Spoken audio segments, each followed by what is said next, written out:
Vamos a hablar hoy un poco respecto de las complicaciones de la sutura bronquial en los pacientes que se someten a trasplante de pulmón. Primero vamos a hacer una breve introducción y un repaso histórico, diciendo que el primer trasplante unipulmonar se desarrolló en 1963 en la Universidad de Mississippi, a cargo del doctor Hardy.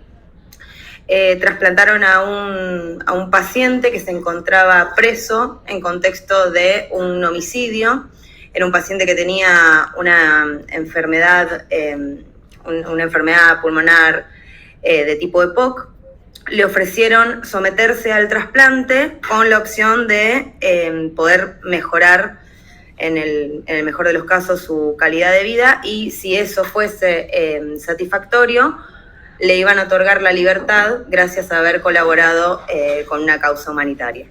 A partir de ahí, en la década del 70, con la implementación de nuevas terapias inmunosupresoras, se realizaron 38 trasplantes pulmonares sin éxito a causa de dehiscencias bronquiales.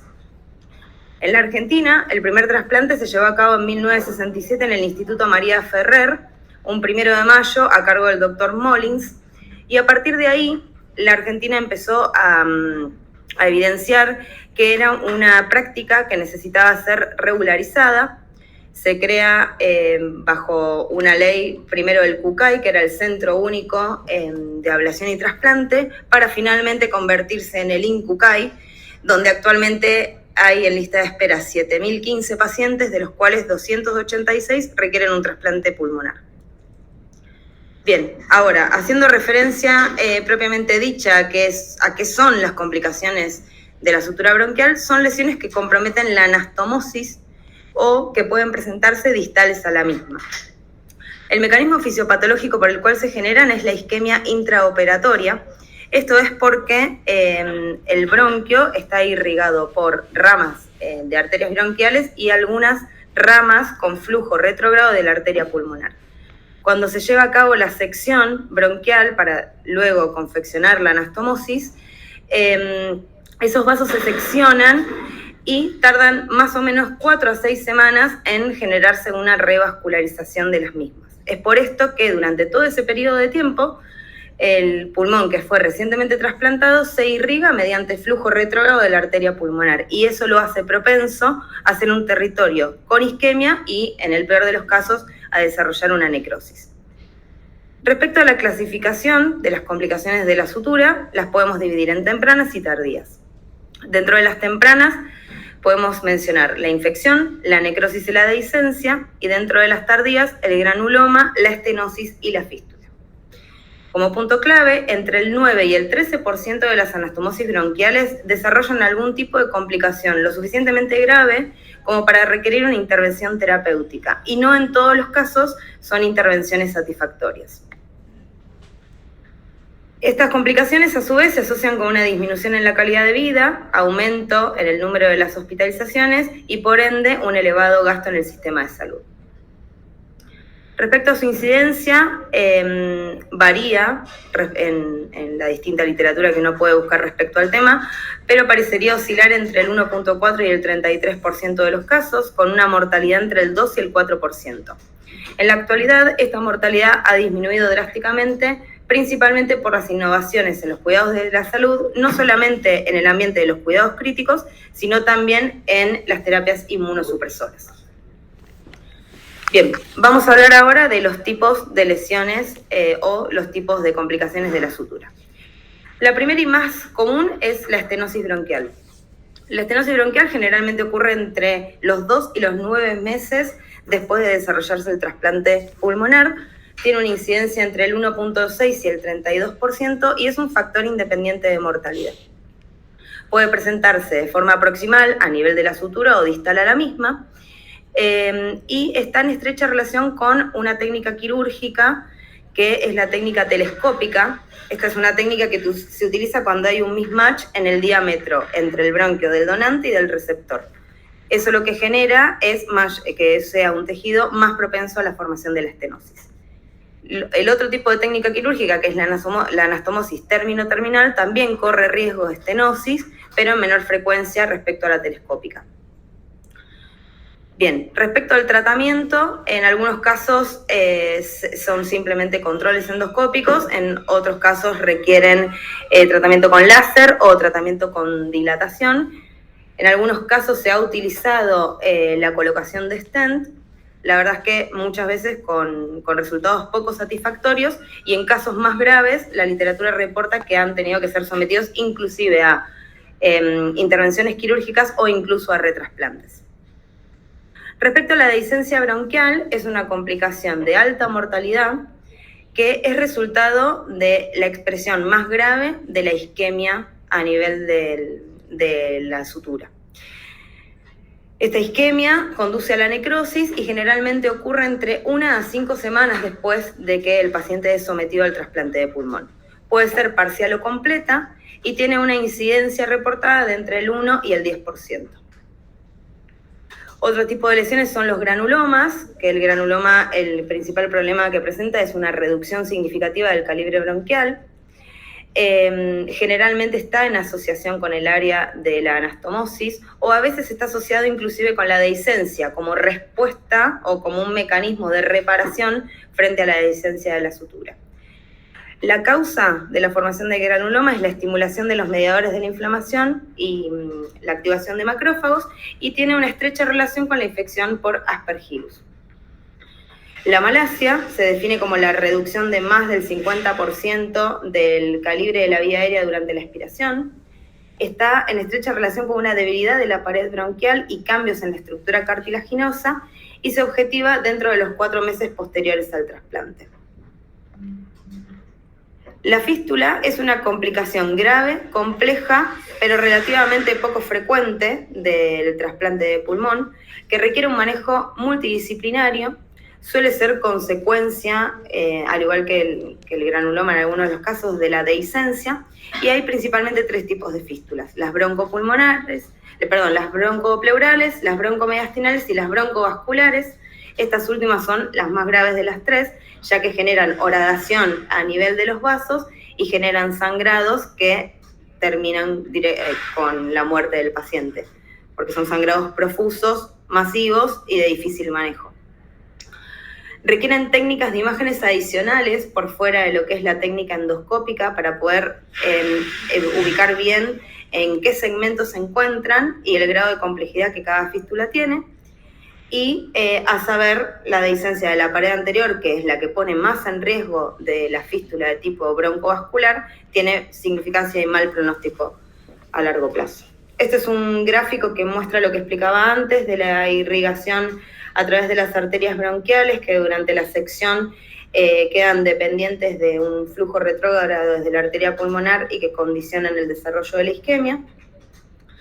Y ahora vamos a hablar un poco de lo que es la clasificación endoscópica. Lo primero que tenemos que saber es que existen múltiples sistemas de clasificación propuestos.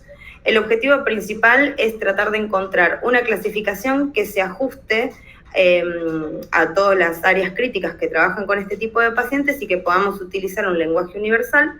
Y la más reciente es la clasificación MDS, que lo que clasifica es la macroscopía, o sea, el aspecto completo de la sutura, el diámetro y la característica propia del tejido de la sutura. Acá pueden ver la clasificación, cada una de los distintos aspectos se clasifican del 0 al 3 dependiendo la gravedad. Para la M y la D es posible determinar el grado de anormalidades distalmente en 4 subgrupos, A, B, C o D. Y para la S se pueden clasificar según su localización N y F. Este cuadro nosotros lo tenemos en el servicio, así que si en algún momento alguien tiene un paciente que está intercurriendo con algún tipo de lesión de una sutura bronquial, lo pueden consultar. Bien, acá vamos a ver algunas imágenes. En la primera imagen que está a la izquierda vemos un M0 que tiene tejido cicatrizal con un D0 y que no tiene dehiscencia, entonces se clasificaría M0, D0, S0. La imagen que está al lado de la derecha, lo que tiene de característico es que es un D3A, o sea que tiene menos del 66% del diámetro, está localizado en el sitio de la anastomosis y no tiene dehiscencia, por eso es un S0. Esta imagen es un M2, que lo que muestra es que macroscópicamente tiene imágenes compatibles con inflamación e inclusive con la formación de un granuloma. Es un D0 porque tiene un diámetro relativamente normal y no tiene signos de dehiscencia. Y la otra imagen sería un M2 que tiene inflamación con formación de granuloma, con un D3A y no tiene dehiscencia tampoco. Esta imagen ya, como pueden ver, la característica de la mucosa es claramente distinta a lo que veníamos viendo antes, porque acá ya sí hay presencia de isquemia y necrosis, clasificándolo como un M3. No tiene alteración del diámetro y sí tiene algo de dehiscencia limitada, con menos de 25% de la circunferencia, que es lo que podemos ver a la izquierda señalado con una flecha blanca. La imagen de al lado, de nuevo, presenta isquemia y necrosis, pero esta vez tiene una dehiscencia extensa, entre el 25 y el 50% de la circunferencia. Pero fíjense que no es a nivel anterior. Bien, esto es un registro cronológico de un paciente que tuvimos nosotros en la terapia intensiva, internado hace 2 años, que fue el paciente gatillo que me llevó a hacer una revisión respecto al tema. Fíjense cómo en la primera imagen el diámetro está conservado, la macroscopía está relativamente aceptada, está un poquito eritematoso, y fíjense cómo va evolucionando hacia el tejido de granulación con más tejido inflamatorio para finalmente arribar a una disminución del diámetro y a la presencia de isquemia. Bien. Este es el equilibrio que uno trata de compensar durante el primer año post-trasplante, que es un ejercicio fino entre el intento de que el paciente no se sobreinfecte, pero que tampoco tenga rechazo del órgano a punto de partida de la inmunosupresión, la cual tiene que ser estipulada para cada paciente y tiene que ser controlada en un equipo interdisciplinario junto con infectólogos, con médicos terapistas y con especialistas en la materia. Bien, y acá les voy a mostrar, para finalizar, un video.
Muy bien, damos por finalizado el Ateneo. Si alguien quiere hacer alguna pregunta o inclusive si quiere interiorizarse más en el tema, nosotros en el Fellow estamos implementando desde hace un par de meses un sistema de reevaluación de distintos temas que nos generan interés, para lo cual escribimos folios mensuales y bueno, mi primer folio fue respecto a este tema, así que si alguien lo quiere leer, que no duden en pedírmelo, que se los mando para que lo puedan leer. Si alguien tiene alguna pregunta, quedo a disposición para responderles.